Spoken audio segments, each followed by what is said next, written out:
Good morning, everyone. Today is May 19th, 2022, and welcome to this installment of the New Possibilities Hour, part of the Will Work for Food project founded by Natalie Armstrong Motan in the spring of 2020.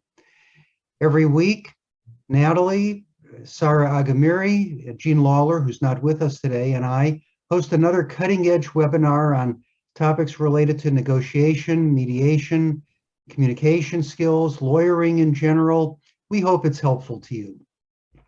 There's no charge for these great webinars. Rather, we ask people to contribute to a food bank, either one suggested by our great speakers or another one in your own area if you're in a position to do so. And our generous audiences have just been so wonderfully generous, donating in honor of our terrific speakers. And one of the best parts of the program every week is when we give the running total of just how much our generous audiences have contributed to date. Natalie, would you please do the honors? Thank you so much, Jeff, and thank you, Peter Coleman, for volunteering to be our presenter today. We're really excited to support your food bank, but of course, we encourage everyone watching the video or with us here live to support the food bank that is near and dear to your heart. And so far, Will Work for Food to date has raised $278,319.85. Well done, everyone. We hope that you will consider making a donation of any size. $1 can buy 10 meals. So please make a donation to the food bank that you choose. Magnificent. Thank you so much, Natalie. And now to our presentation today. We're very delighted to have Professor Peter Coleman of Columbia University in New York City. He's the author of an absolutely terrific book called The Way Out: How to Overcome Toxic Polarization. I read a review of the book on the website of the Greater Good Science Center from the University of California, Berkeley, and just reached out to Professor Coleman, and he was so magnanimous and instantly agreed to do the webinar. We're just so happy. Let me briefly introduce him as described here in the back flap of the book. Peter T. Coleman is a professor of psychology and education at Columbia University, where he holds a joint appointment at Teachers College, from which my daughter Brianna has a degree, and the Earth Institute, and directs 2 research centers. He is the author of Making Conflict Work: Harnessing the Power of Disagreement, 2014, and The 5%, Finding Solutions to Seemingly Impossible Conflict, 2011, among other books. And of course, The Way Out, I recommend highly. I just finished it a few days ago. It's just a terrific book. Professor Coleman, please tell us a little bit about the food bank that's important to you, to which you would like people to contribute if they're able, and then on to the presentation. The floor is yours. Thank you so much. I appreciate the introduction and the invitation.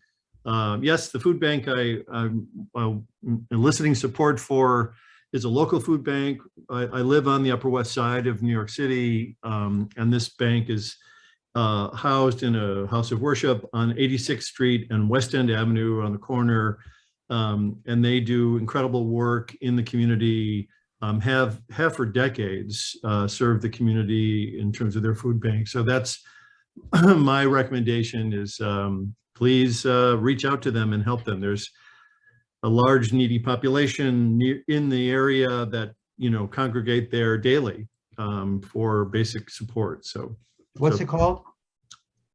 That's a good question. I forget the name, but it's, maybe we can, we'll find it before the end of the Okay, talk. I think Natalie, we've posted it in the chat. Oh. Yes, it's the West Side Campaign Against Hunger. That's it. At wschah.org.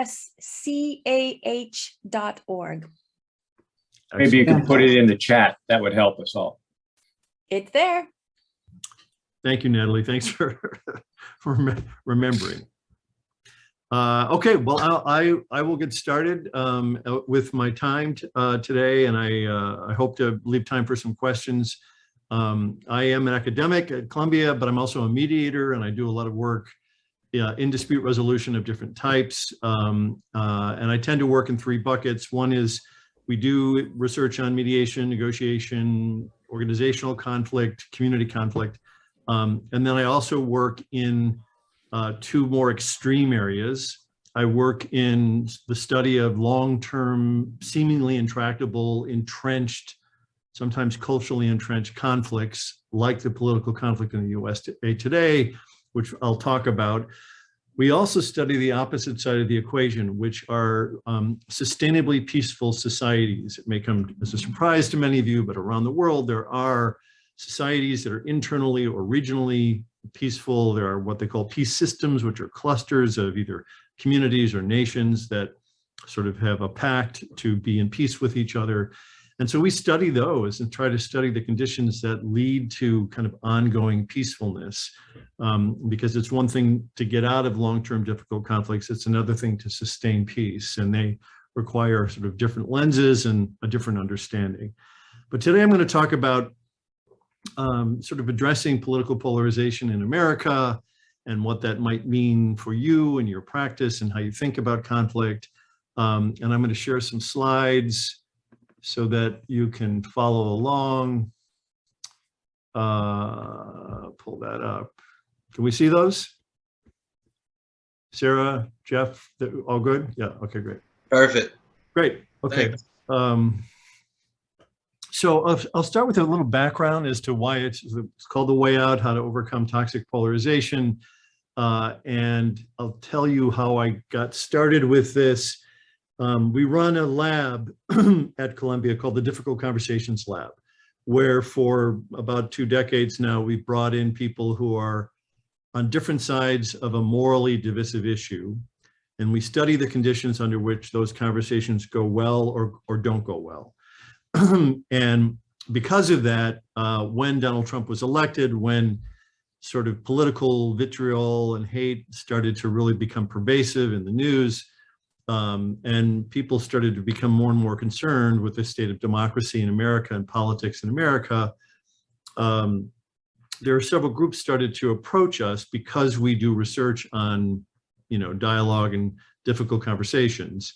One of which is this group called My Country Talks. And this started in Germany with Germany Talks, then became My Country Talks, and multiple nations joined it. Recently, there's been a version called America Talks.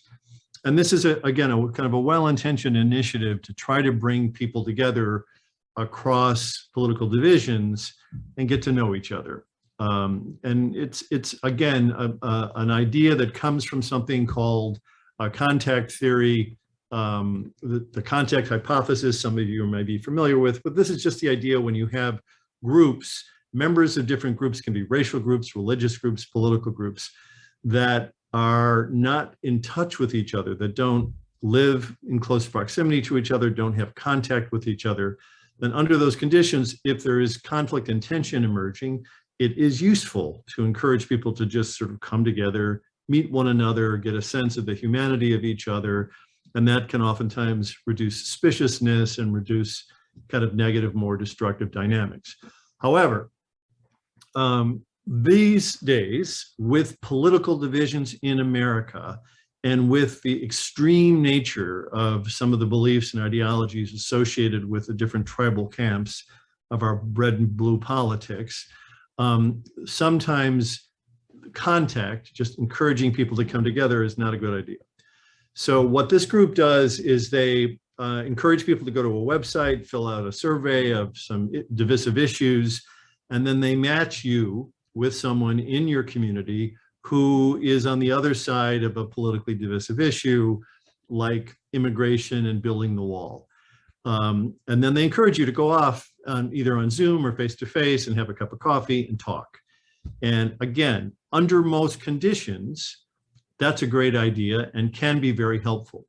What we're finding today is under current conditions, it oftentimes backfires. So this group out of Germany that started this initiative featured this illustration of this, which was that when Donald Trump was elected, this Bastian Bergner, who works for Die Zeit, which is a popular German periodical, came to America, was interested in understanding the divide, the pro-Trump, anti-Trump divide, met these two gentlemen, befriended them and followed them, reported on them for about a year, and really felt that he got to know them as, decent, caring, smart people, and was in conversation with them for quite a bit of time, and then decided, why don't we just bring them together? And so they did. They came together in New York City for a breakfast and a walk in Central Park, and then they met after a basketball game in Brooklyn one night, and everything went very well until somebody mentioned the controversy over Colin Kaepernick and the protest, Black Lives Matter protest with the NFL that he was kind of a figurehead in. And at that point, the conversation exploded. And one man who was a veteran felt really strongly about this. The other man, who was more progressive and liberal, felt really strongly about this. They got up, started screaming, F-bombs started to fly, and then they walked out and refused to ever come back and talk to the journalist or each other again. Unfortunately, these kinds of blow-ups are happening more frequently. Pew did a study looking at how people felt after talking to a member of the other side, and the majority of us, particularly liberals, leave these conversations feeling frustrated and alienated, more so than they did beforehand. So simply encouraging people with different political ideologies and oftentimes different news sources, different social media environments, to just come together and talk, in my view, these days is unethical, unless you know how to do that.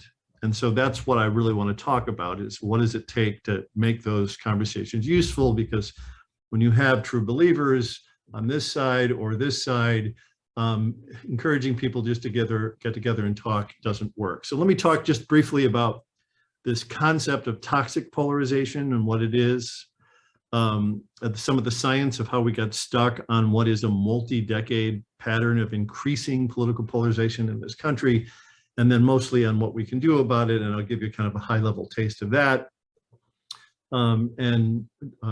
If there are any questions, please let me know as we go. I can also take questions at the end. Let me give you some sense of what I mean by toxic polarization, concerns around toxic polarization. What we're seeing today, depending on what you measure, are extreme spikes that have existed for decades.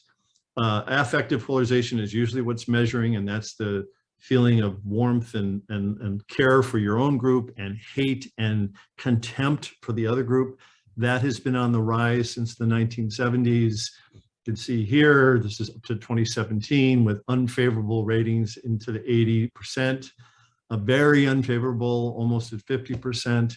So there are strong feelings that the other side is unintelligent, selfish, and intentionally trying to harm us or harm our democracy. There are increases in what we call ideological thinking or consistency, tribal thinking, which means that Pew studies 10 distinct issues and how conservatives or liberals generally view those issues. And there used to be a fair amount of overlap between them because they're 10 very different kinds of issues. But what we're seeing more and more is that Republican and Democrats' views within their groups become very consistent across all of these issues, and they've become further apart from one another in their camps. Essentially, what this means is that instead of paying attention to the nuance of issues of immigration, healthcare, gay rights, abortion, which are all fundamentally different things, we just sort of follow the party line and pay much less attention and think and advocate in much more simplistic ways. So we're not thinking or understanding these issues with sufficient nuance. There's also a collapse of complexity in our identities. What we're starting to see within the parties is a fusion of not only just ideology, but religion and racial and political identities coming together. And political divisions are the most acute divisions in the country today, but they're, again, correlated with race and others. And then there are a couple of very concerning trends. One is an increase in perceptual distortion. We believe, our group believe, that those on the other side are more extreme in their attitudes and more extreme in their political activism than they really are. But if we believe that, it tends to elicit in us more extreme reactions and responses and feelings. And it is a bit of a self-fulfilling prophecy or a vicious cycle. So this misperception or a gap in perception between where they actually are and what we see them to be, where we see them to stand, is part of what's feeding this pattern of exclusion and divisiveness. In times like this, where there are such divisions and so much content on social media, what tends to happen is that the more extreme voices control the discourse. That's true in mainstream, many versions of mainstream media and on social media.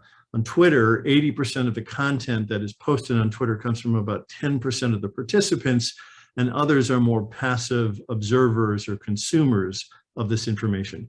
That's one of the reasons why we believe that the other side is more extreme, because the voices that are out there are more extreme.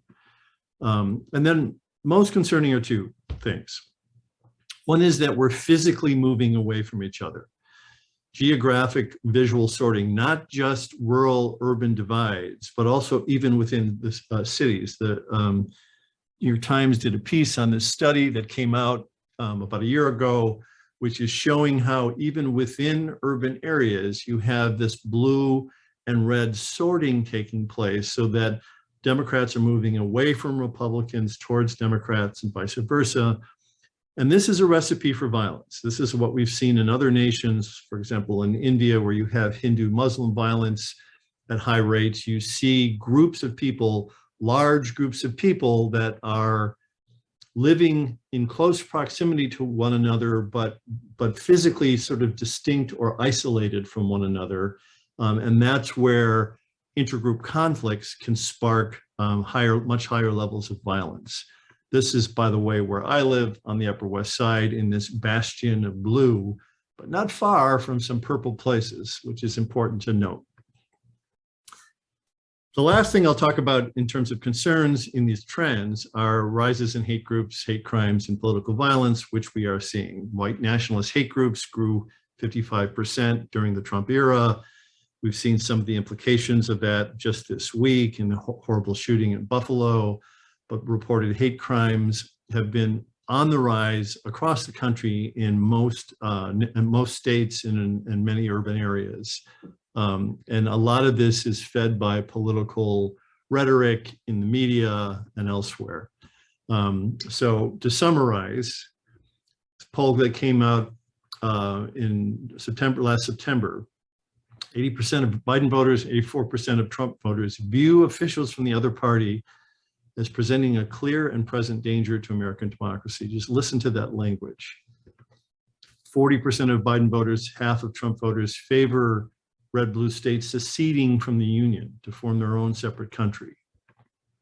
30% of Republicans, 40% of trust in far-right news, and 11% of Democrats are ready to resort to violence today to save the country. That's approximately 40 million Americans that are ready to fight in a country where there are something like 400 million guns, mostly owned by the right. So that's the kind of context that we're in. But this isn't new. This is a trend. This is governmental. These are voting in Congress, in the House and the Senate, since 1879, so just after the US Civil War, when obstructionism and lack of bipartisanship was very high. And then we sort of moved into a period for, between 1924 and the 1980s that where there was much more compromise and progress in both the House and the Senate. But then starting about the mid 70s, late 60s, early 70s, we start to see this increase in divisiveness, in obstructionism in our leadership in Washington, and an enmity and vitriol, to the point where today we are like in almost total deadlock. It's very uncommon for people to cross the aisle and support legislation that had been posed by the other side. And so we see this dysfunction that I'm talking about, not just in Washington, not just on Main Street in our homes, families, and communities, but really all up and down the spectrum. And we are in some ways exceptional on this. This is a form of American exceptionalism. This is a fairly recent poll that came out looking at various different country groups, and we, the United States of America, are the most extreme in our political polarization and affective polarization in this country, in our views of the other side. And again, that's been happening for decades. So, to summarize, we're a nation trapped in this decades-long movement of increasing toxic polarization. It is highly addictive. There's brain science research on this that shows that feelings of outrage and a taste of retaliation to get back at the other side is an addictive substance that lights up parts of our brains like narcotics do. And the media understands this. Social media platforms understand this, and they prey on that and they play on that. And it is making us sick. We see spikes in depression, suicide, drug addiction at different levels, particularly younger people. Historians like John Meacham and Doris Kearns Goodwin are drawing parallels today with the US in the 1850s, just before our last civil war, because at that time there was also a secessionist movement, major disinformation campaigns, and profound distrust in our electoral system, which we all have today. And today, about 70% of us feel that political violence is likely to increase in the near future. And unfortunately, our political leaders sit at the epicenter of this. And they oftentimes perpetuate these divisions and are unlikely to be able to do much to stem the tide of political contempt. I worked with the Biden transition team a bit when they were coming on and they were trying to think about how to depolarize America. And, you know, unfortunately, because half the country believes that they've stolen the election, it's very difficult for them to do things other than to not make matters worse. But I do think that we citizens can. There are many things we can do. One of the things I want to point out is that polarization is not a bad thing. In a two-party system, it's good to have strong, true believers who are informed and sort of, you know, championing their position to try to push us forward in a better union. There was a time in the 1950s when the political parties were very close to one another, a lot of overlap in their policies and positions, and we were sort of calling for a need for more separation between the two. But today we've gotten to this place where this is moral conversations over moral issues between Democrats and Republicans. And what you see here is that Republicans mostly communicate with Republicans, Democrats in the blue mostly communicating, this is on Twitter, with Democrats, very little communication between them other than disparaging remarks. So this is an image that captures the kind of state of our experience in America.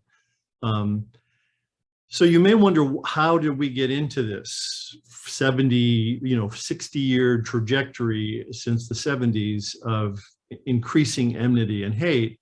And if you read the literature, and there is a lot of writing on political polarization in America, they cite many specific reasons. And some of them are more micro level reasons, like differences in brain sensitivity to messages of threat, or differences in, comfort with authoritarianism and leadership, loneliness epidemic, and need to join tribes. There are many kind of more micro level factors and many macro level factors, including the fact that we have this two-party system, and ultimately people have to choose between two candidates, and that is a divisive process that isn't shared around the world, but it's predominant here. Government dysfunction, negative political campaigning, which is effective in the short term and toxic in the long term, voter suppression, rising inequality, etc. So there are many reasons why we're stuck in this pattern, and they don't operate kind of one at a time, but they kind of feed each other. That when we have a particular attitude, it shapes our preferences for the news and what we watch. And we don't pay attention to certain information, pay much more attention to others. This develops like neural pathways in our brains that make processing information that contradicts it much harder. So these are dynamics that happen, and they don't just happen in our brain and in our processing, but they happen across levels. This is like addiction. This is a biopsychosocial structural problem that we're in. There are biological, neurological reasons why we're so easily triggered and polarized, psychological reasons. It's in our relationships, who we talk to, who we don't talk to, where we travel and visit and go on vacation, where we don't travel and visit, the media we watch, the ecosystems of our social media, and the algorithms that sort us, and on and on.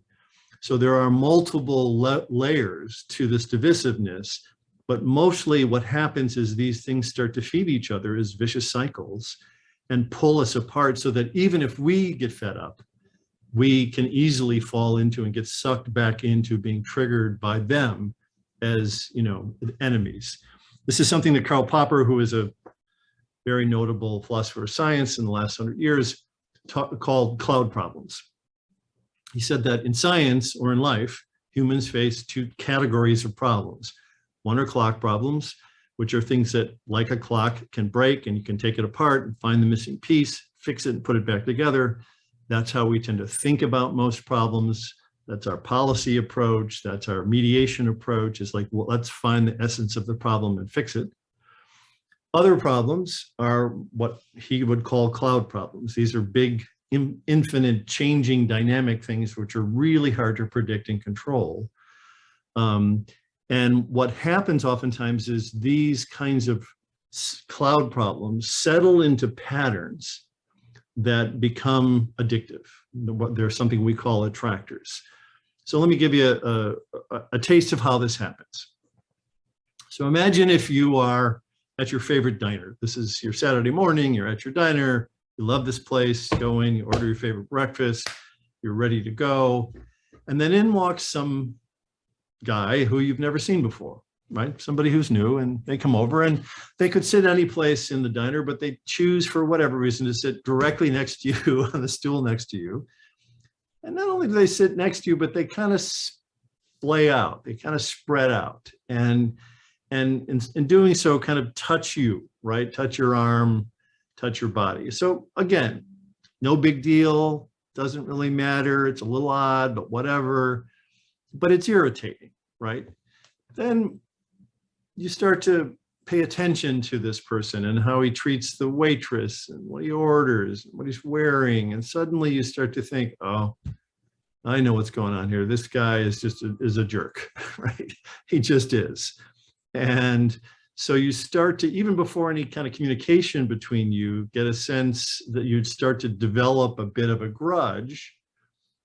And then you start to kind of express your frustration, maybe not even in words, maybe just in facial expressions or sighing or pushing back a little bit on the arm. And he starts to feel your negativity. And suddenly the two of you are creating this little mini system of conflict, right? Of destructive conflict. Well, lo and behold, it turns out that he's actually moved here, comes back when you're there, sometimes brings his friends, and you're starting to feel, you know, you have your friends and colleagues and, you know, people that work there that you know, that you're comfortable with. He has his, and they're clearly separate groups. And then you start to realize at some point that they are responding to political content, images on television that connect them to a larger division, right? Suddenly you're like, oh, I see, they're one of them, right? Then the pattern gets even bigger and thicker, and it becomes even more difficult. You're even triggered on the street when you see one of their friends walk by. You feel this grudge, you feel this resentment. And this gets to a place where it becomes extremely difficult to feel or think or do anything different than either avoid them or feel a need to, you know, attack, challenge, confront them. And this is what we call a pattern that happens over time. And what's important is that there may be an incident, this kind of moment that we're in right now, But part of why we're in it is because of the constellation and combination of these experiences over time that create a way that we experience the world that are what physicists call attractor dynamics. They draw us in. Like addiction, they draw us into feelings and behaviors that maybe we're not proud of or would prefer not to do, but we can't help it, right? There's too much drawing us into that. So with these kinds of problems that are so cloudy and attractive, we have to think differently about how to change them. Fixing them, going into like a clock, find the thing and fix it, is insufficient to the problem. Encouraging people just to get together and have a conversation is insufficient to this problem. So we've been working with complexity science, area of applied mathematics, psychology, and what I know from peace and conflict studies to create a new way of thinking about these things. And we've done a lot of research on these things and published a bunch of books, including this one, which is particularly focused on the political divisions in our country and how to find a way out of them. So let me say some good news. So I have studied long-term intractable, seemingly intractable conflicts in societies and the conditions under which those societies sometimes stop and pivot. Sometimes they choose intentionally to end war or civil violence and move out of that to a different time. And what the research tells us is that there are some basic conditions when societies and individuals are more likely to do that. First is that you need to have enough of us in the middle that are just miserable, fed up with the status quo and really just looking for another way. We don't like being triggered. We don't like the vitriol and the hate, and we want something else.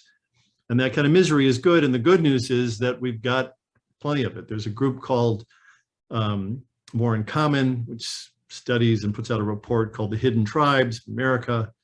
And they see that something like 86% of Americans in the middle, not the extreme wings, but the more middle, are what they call the exhausted majority. We are fed up. We don't want this anymore. We want to find another way out. And this is another study that came out last year in July, similar kinds of numbers. So that's good news. It's good news that there is in our country a large cohort of us who are probably largely disengaged from the political discourse, but fed up and looking for an alternative, because those are the conditions where you start to see change. It's also helpful when there are strong patterns like this, when communities and societies are destabilized, ruptured by some kind of shock, some kind of political event. Sometimes in international affairs, it's an assassination or a coup attempt or something highly destabilizing. Well, our country has had COVID and a spike in awareness of racial injustice, right? And a huge economic downturn. Last year alone, we saw 47 million people, Americans, voluntarily quit their job, what they're calling the Great Resignation. 47 million people. That's how many workers are there in America? 150 million, something like that. That's almost a third of the workforce that said, I want to stop what I'm doing and do something different. That's good news, because it does mean that people are more reflective and willing to kind of review their own decision assumptions and maybe make new choices. So those are conditions that are fruitful for people and communities changing course. But what they need is a sense of what to do, right? When you're triggered, when you feel this pull, what can I do to change course? And that's why I wrote this book. And what I've done in this book is cherry pick from science. Some of it's our original research, some of it's research from elsewhere, on 5 categories of activities. These are scientific principles that have implications for you and your life, for your relationships, for your family, for your workplace, for your community, scaling all the way up to our nation, that have implications for what you can do to pivot and find your way out. And this is where I think there may be some practical implications for you and your practice and your work. So let me just give you a high-level taste of these things. I'll say I wrote an article in Time magazine published on the anniversary of January 6th, incursion in the Capitol. That's a high-level summary of this, so you can read that or buy the book. And each of these principles and recommendations has a chapter with illustrations of what to do. So again, if we're like an addict, when addicts hit bottom and are either at their worst or they're confronted by their family and really need to change, what matters oftentimes is what they do first. Like, how do they, what's their way out? Do they reach out to an AA sponsor? Do they join a community like that in order to change their patterns? So the first steps really matter. And one of the things that affects that is our assumptions about change. Do you believe that Americans can change, that the Republicans will ever change, that the Democrats will ever change, that I'll ever change? One piece of what we will do next is based on our assumptions about change. This comes out of research from Israel-Palestine. And what they find is that, if you believe that they're never going to change. If I'm an Israeli and I believe Palestinians are never going to change, the situation is never going to change, we're never going to change, well, then what are my options? My options are, if I can, to totally disengage from the process, from the political conversation, or if I have to engage with them, I fight them. But if I believe, if I'm an Israeli and I hear a Palestinian talk about, yeah, I used to advocate violence, but now what I'm doing is working for peace and I'm trying to socialize children in different ways. And if I hear them talk about their changing, then it opens me up to the possibility that maybe people can change, and maybe I could engage with this in a fundamentally different way. So just a simple distinction about what we assume to be true about the possibility for change is one thing to be mindful of when you attempt to reset. All right. The second principle is based on something that we call positive deviance. And this is the idea that we learned this from the international peace building, that what we learn more and more is that when international peace builders go into a conflict zone with their own plans and programs, they usually fail. They usually backfire or are unsustainable. But what oftentimes is particularly useful is when you identify local actors that have found ways to bring the sides together quietly, respectfully. Those are much more likely programs or initiatives to succeed and be sustained. And this is an idea called positive deviance, or islands of agreement. Gabriella Bloom has written a book about the existence of these in war zones. And this is understanding that when you're in these highly polarized communities, you want to find what's already working. This is what a colleague of mine, Laura Chasin, called, where are the networks of effective action? Are there people talking to each other that are, in some ways, they're the community immune system that is trying to fight hate and vitriol locally on the ground, and have figured out how to do that there, right? So I wrote this article on building peace in America through positive deviance and give examples of that. But just to give you a specific illustration, the good news on this is that this is a group out of Princeton called the Bridging Divides Initiative. It is a clearinghouse of information. If you go to their website, there is this interactive map of America. What they're finding and plotting is information about bridge building groups and organizations across the country that are doing good work to bring people together, right? And they're doing work that's well facilitated and well designed. And so they have a lot of sort of information about these groups. And you can go to it and click on the map and then toggle into your area. And you find that there are places that have, if you go to any kind of specific place like Pittsburgh, you can find where are the specific areas within Pittsburgh where you actually see, bridge building activities. So you can find groups that are already doing this. You don't have to reinvent the wheel. A simpler analogy of this is if you think about your own family or friend group, and you think about, is there someone that you think has a lot of equanimity, is kind of a peacemaker, is just a person that even in tense times is able to listen and hear and bring people together? Reach out to them first, right? Try to find those people that are skilled at that in our personal lives and in these political times, and spend time with them, emulate them, learn from them. These are what we call positive deviants. Another group, the Bridging Divides Initiative, is community-based. The Bridge Alliance, which some of you may be familiar with, are 100 different organizations that do this work in different sectors, in media, in government, in politics. So you can go to the Bridge Alliance and find those organizations as well. All right. 3 other points, and then I'll take questions. So one of the big takeaways from our research is the need, under times like this where the conversation becomes simplistic, overly simplistic, when we take something as complicated as immigration and talk about it as building a wall or not building a wall, then we need to reintroduce complexity and nuance into our thinking, into our feeling. It's a critical component. And so, how do you do this? Well, one way I do this every day is when I watch the news and something breaks, there's a story that breaks, like the leaked document that came out a week or 2 ago from the Supreme Court. What I'm interested in is, we all go to the news that is most comforting to us and that feels most familiar to us.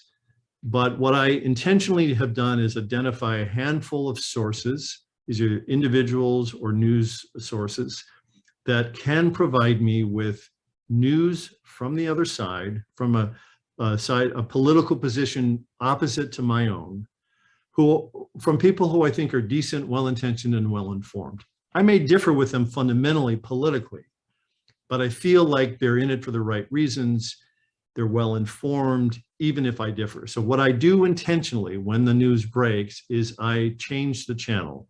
I go to Twitter. I watch people and follow people that will challenge me, so that it's not just my comfort zone of information that I stay in, but I really challenge myself in terms of how I think. And let me say, one group that's doing this is in a sector is Solutions Journalism Group. And they have this initiative called Complicating the Narrative, which is looking at how reporters, journalists contribute to polarization. How does their business model and their manner of reporting make things worse? And are there ways to mitigate that? Are there ways to share the news, to have a successful reporting career and not just be oversimplifying and dichotomizing problems? So this is a group that is trying to complicate how the news is reported to the benefit of all of us. All right, 2 other things. This might be something that is somewhat unique to some of you. In my world, as a mediator, as a peace builder, what we are trying to do is bring people to the table, right?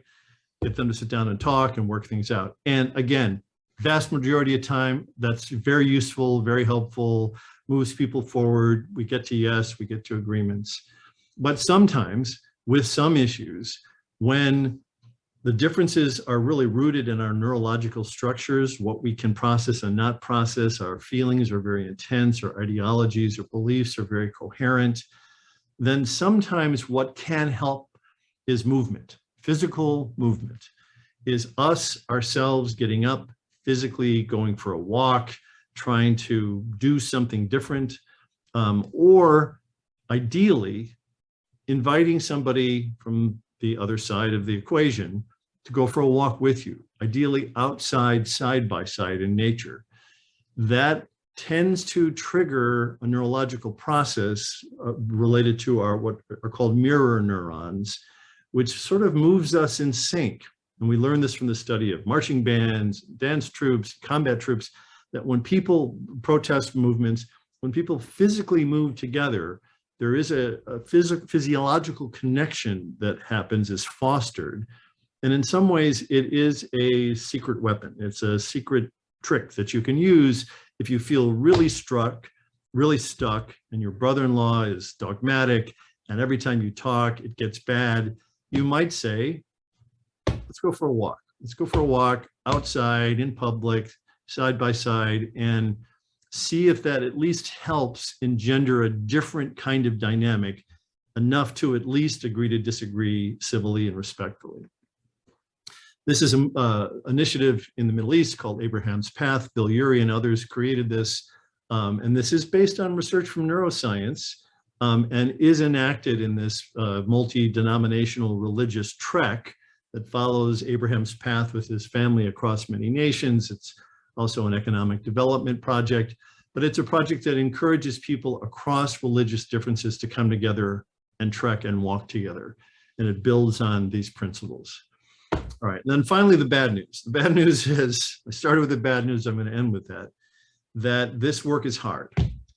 That given the constellation of things that are acting on us to divide us intentionally or unintentionally and pull us apart, this work, this change is going to take time.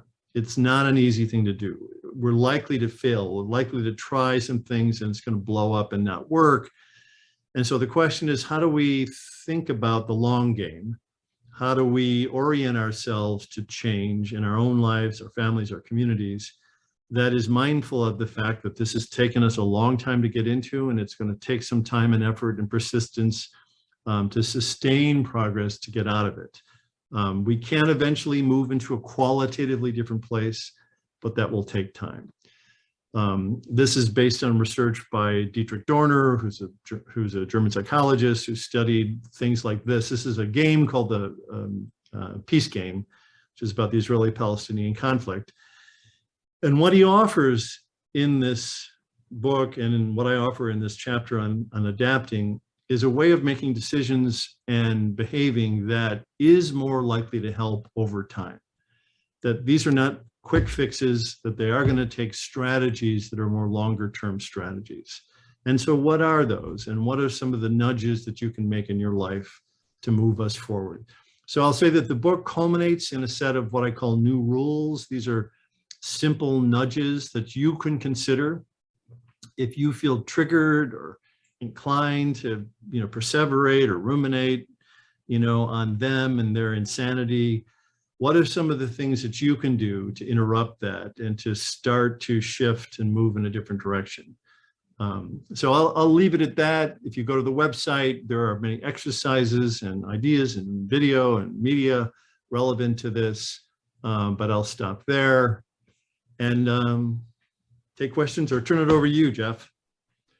Well, that was just terrific, Peter. Thank you so much. You summarized so much that's in the book, and I'm glad I read the book, and I commend it to everybody here. It's well worth the read. So let me ask you a rather pedestrian question. Those of us who work in the mediation of ordinary disputes, somebody claims they were discriminated against, wrongfully terminated, sexually harassed at work. Somebody claims that a contract partner delivered non-conforming goods under a contract. Just the clock problems.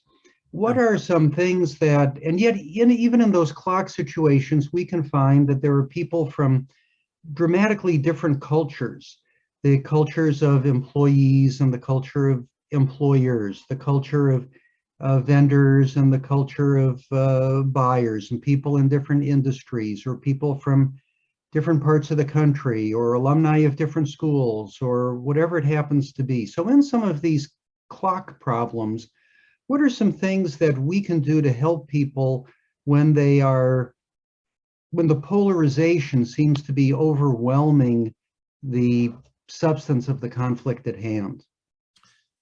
Yeah, so I mean, in some ways, your question is about a different talk, because what I'm trying to talk about are those long-term embedded, very difficult conflicts like political polarization and what to do. We have done a lot of research on mediation and a model that we call adaptive mediation. And what we did is interview mediators that work on difficult cases and try to identify the main things that derail them. right? That sort of get you to a point where you think, I got to end this. This is not working. And there are four. One is, acute intensity of the conflict and, lack of safety and potential for violence. One is extreme constraints on the situation, time constraints, money constraints, cultural or more, legal constraints that really handcuff your capacity to open the conversation up. Another is when issues are covert, people aren't willing to talk about them. There are hidden agendas or sensitive issues that they can't talk about. And then finally, it's when there's just a purely competitive dynamic. There's no relationship, there's no need for win-win, there's no opportunity for that. It really is purely competitive. Those were the four derailers that we found from mediation. And so what we've developed is a kind of repertoire of stepping into different roles as a mediator. I was trained as a mediator. I'm trained in an integrative approach to try to find common ground, to try to do it respectfully. And sometimes that hits a wall. And so when it hits a wall, what are the different kinds of activities that you can do to bring the dispute or the conversation back into what's possible in mediation? This is a process we call adaptive mediation. We have a piece coming out in the Harvard Business Review on this. I work on this with a guy named Josh Flax, who's a federal mediator. So I'm happy to talk. I'm happy to come back and talk about that approach, which I'm very happy to do, because I think there are useful strategies that I wasn't trained in as a mediator about containing extremely intense, difficult situations, about probing more kind of therapeutically underneath some of the dynamics. How do you do those things? Happy to go there, but I will say that again, mediators most of the time have figured out some of these strategies and know how to manage most mediations. That's why mediation is so popular and successful, right? And oftentimes effective and more sustainable. But when the differences are as profound and cultural as the ones I just described, then mediation, what certainly in international affairs, what we find is that mediation usually doesn't help. And usually it can cause more problems. And so we need to think about how to intervene in those situations in radically different ways. Okay, when that article comes out, we'd love to have you back. That sounds great, yeah. Thank you. Let's open it up. We have many people here who may want to ask questions. If you can just unmute yourself, feel welcome just to unmute yourself and ask your question.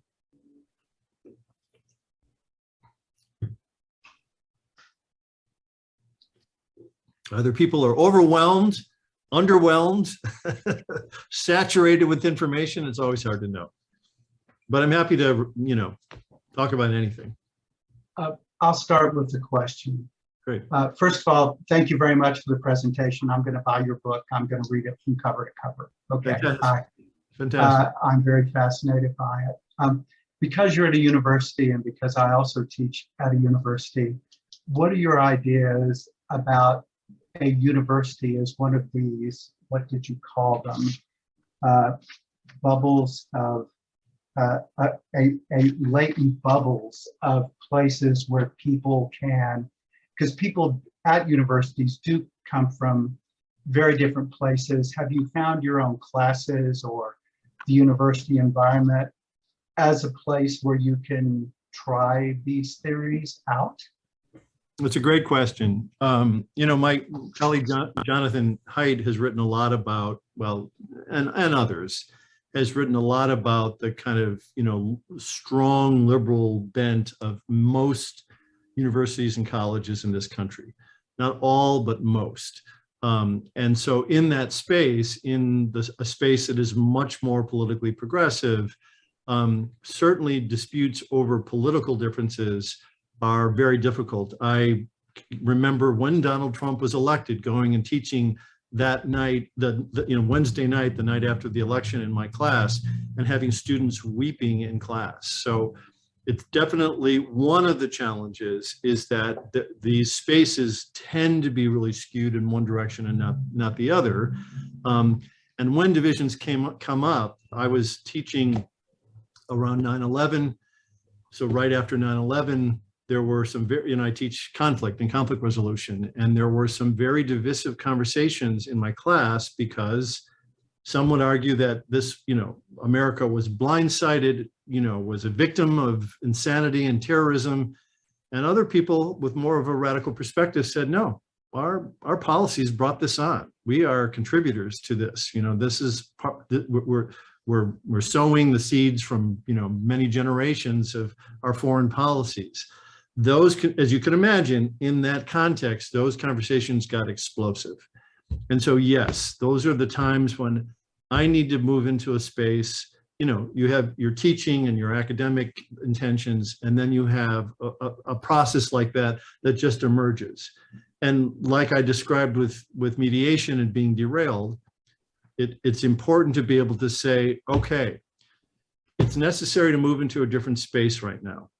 And in this space, these are the rules, and this is how this will work. And so you really move into more of a dialogue process with certain guidelines and norms, and encourage the conversation to go forward as much as you can, given the time constraints of a class, but not, try to move on as business as usual. And again, that's always a judgment call as an educator, because they are profoundly teachable moments. So there can be really powerful learnings that come from them, but they're also very difficult challenges to you as a teacher and as an educator, particularly if you're not trained in it, right? And are not comfortable with dialogue facilitation, enforcing ground rules, etc. So yes, I've had, because of the content I teach, there are oftentimes issues of racial differences or political differences that bubble up and that get tense. And then your question as an educator is this something that I need to really shift mode, be explicit about that, get people to buy in and see the utility of that, and then take the time to do that?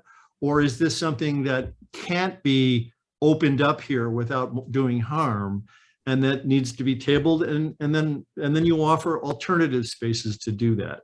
So there are a variety of different ways to do it, but that's how I do it in my teaching. Okay. Thank you. My pleasure. Other questions, please. Feel welcome to unmute yourself.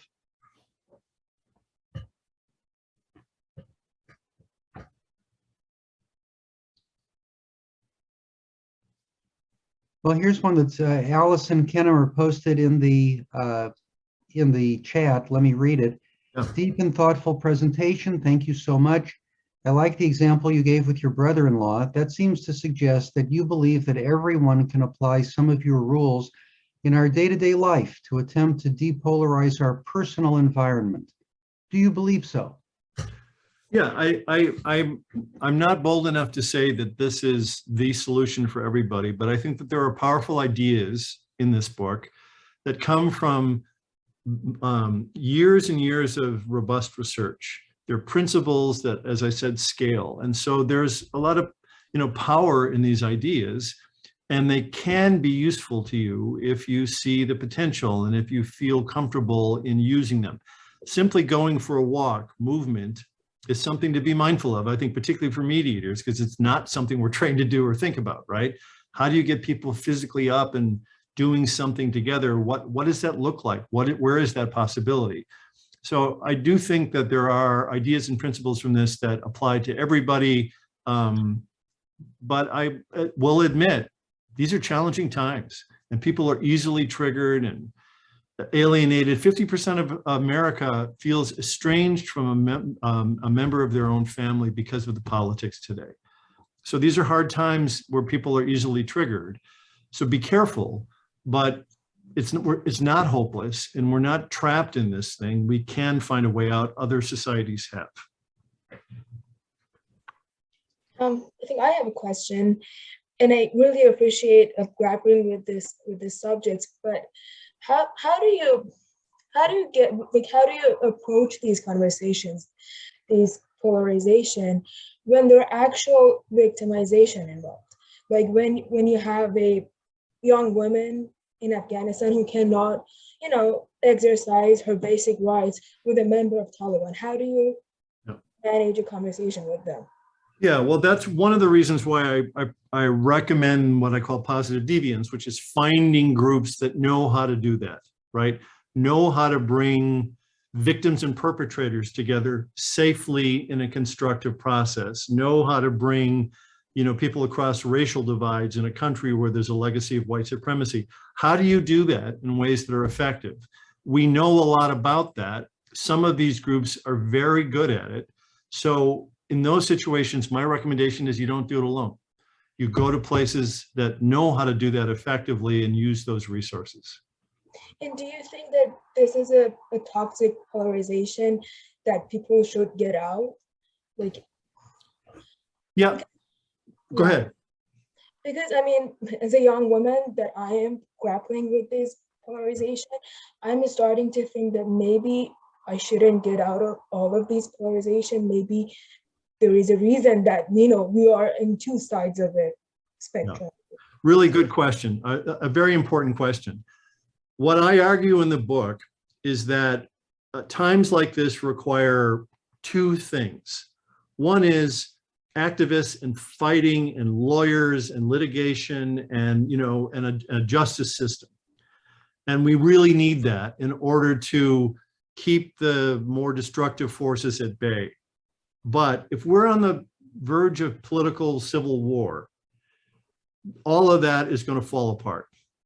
So the question is, how do we understand the need for tension and confrontation, but find ways to grow the capacities or regrow the capacities for us to be civil and respectful with one another and insist on change? We need to be able to do both. And that is it's an idea called optimal tension. We use it around like diversity, equity, inclusion, anti-racism work, which is like within organizations, what is enough tension that those in power have to pay attention and make reparations and make reforms, but not so much so that they shut the system down. That's the question. And that is an important question that you raise. I happen to feel today that we are on the verge of extreme political violence and we need to ratchet it down so that we can continue to progress as a society. Thank you. Yes, thank you indeed. This was just a terrific presentation. We have more questions coming up, but we're out of time and we try to respect everyone's schedule, begin on time and end on time. Your wonderful book, once again, The Way Out, I highly commend it to everybody. If you're in a position to contribute to food banks, my friends, please consider supporting the West Side Campaign Against Hunger in New York City, www.wschah.org. Professor Peter Coleman, thank you so much. We look forward to having you back. My pleasure. Thank you very much. Yes, I'll come back when the adaptive mediation stuff is out. Fantastic. With that, everyone, we are complete. Goodbye. Thank you.